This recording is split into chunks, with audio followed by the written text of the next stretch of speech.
August 21st, 2019. Memorial of St. Pius X, Pope. A reading from the book of Judges. All the citizens of Shechem and all Beth-millo came together and proceeded to make Abimelech king by the terebinth at the memorial pillar in Shechem. When this was reported to him, Jotham went to the top of Mount Gerizim and, standing there, cried out to them in a loud voice, "Hear me, citizens of Shechem, that God may then hear you. Once the trees went to anoint a king over themselves. So they said to the olive tree, 'Reign over us.' But the olive tree answered them, 'Must I give up my rich oil, whereby men and gods are honored, and go to wave over the trees?' Then the trees said to the fig tree, 'Come, you reign over us.' But the fig tree answered them, 'Must I give up my sweetness and my good fruit, and go to wave over the trees?' Then the trees said to the vine, 'Come, you, and reign over us.' But the vine answered them, 'Must I give up my wine that cheers gods and men, and go to wave over the trees?' Then all the trees said to the buckthorn, 'Come, you reign over us.' But the buckthorn replied to the trees, 'If you wish to anoint me king over you in good faith, come and take refuge in my shadow. Otherwise, let fire come from the buckthorn and devour the cedars of Lebanon.'" The word of the Lord.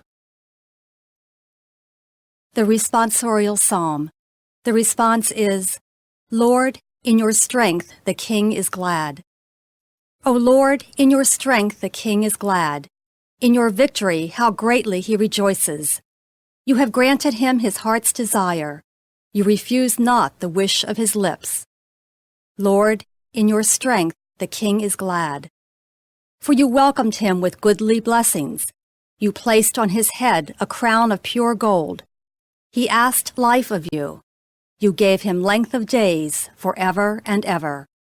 Lord, in your strength the king is glad. Great is his glory in your victory. Majesty and splendor you conferred upon him. You made him a blessing forever. You gladdened him with the joy of your face. Lord, in your strength the king is glad.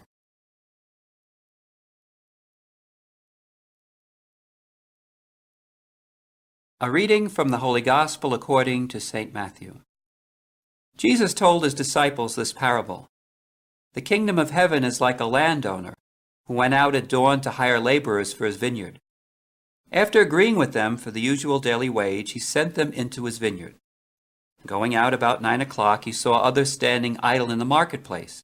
And he said to them, "You too, go into my vineyard, and I will give you what is just." So they went off. And he went out again around noon and around 3 o'clock and did likewise. Going out about 5 o'clock, he found others standing around, and he said to them, "Why do you stand here idle all day?" And they answered, "Because no one has hired us." He said to them, "You too, go into my vineyard." When it was evening, the owner of the vineyard said to his foreman, "Summon the laborers and give them their pay, beginning with the last and ending with the first." When those who had started about 5 o'clock came, each received the usual daily wage. So when the first came, they thought they would receive more, but each of them also got the usual wage. And on receiving it, they grumbled against the landowner, saying, "These last ones worked only 1 hour, and you have made them equal to us, who bore the day's burden in the heat." He said to one of them in reply, "My friend, I am not cheating you.